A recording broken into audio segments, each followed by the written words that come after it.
I'm David Dieger, and I'm the Senior Manager for Operations for smart devices, including smart meters. BC Hydro serves 1.9 million residential homes and commercial and industrial sites. Our service territory is 365,000 square miles, so that's the same size as California, Oregon, and Washington combined. And so we were looking at, aside from the detection of energy losses on our system, what else is potentially out there with regard to the evolution of AMI.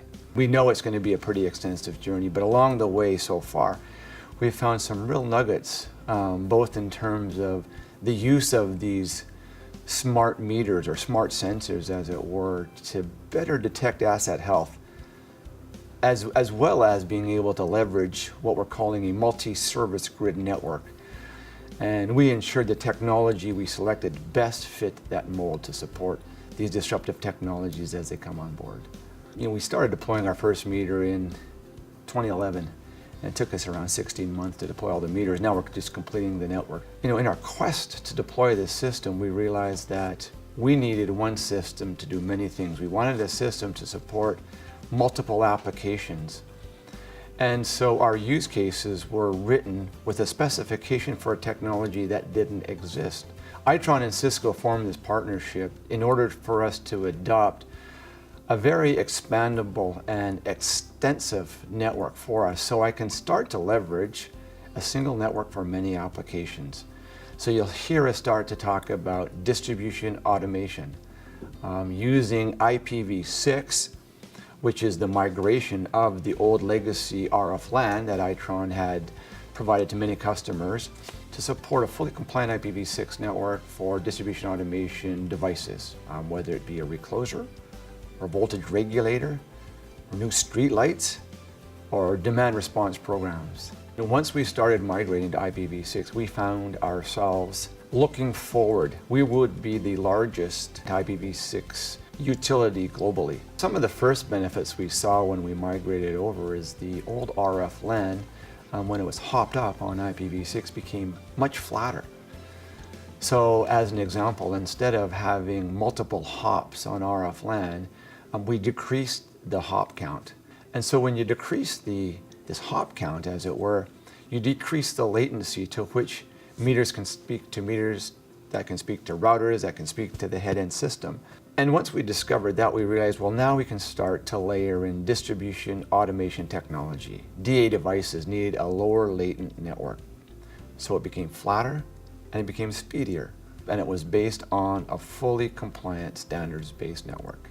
But now that we're looking at only IPv6, it's getting a little easier to operate. But again, this is brand new to the industry. We're creating standard operating procedures as we sit here today.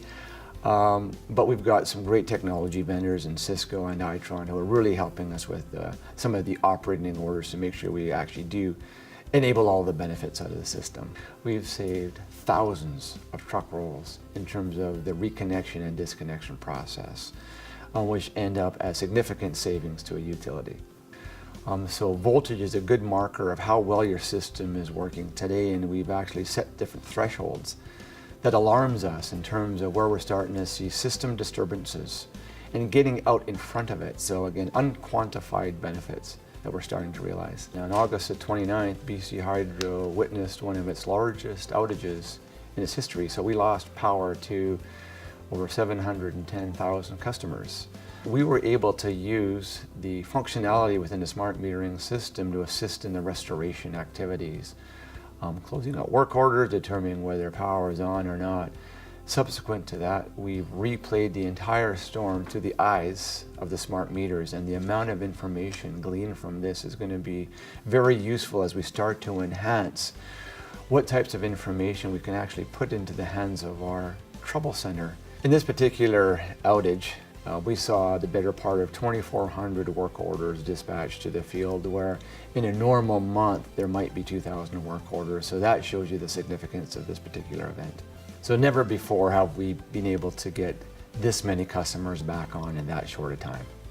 This winter we're going to have a demand response program on Vancouver Island, where we'll be able to leverage one of Itron's technology partners on the same network we deployed for reading meters. We've also got some pilots where we're using some distribution automation gateways on the same network we've deployed for smart meters for voltage regulation and capacitor bank controls.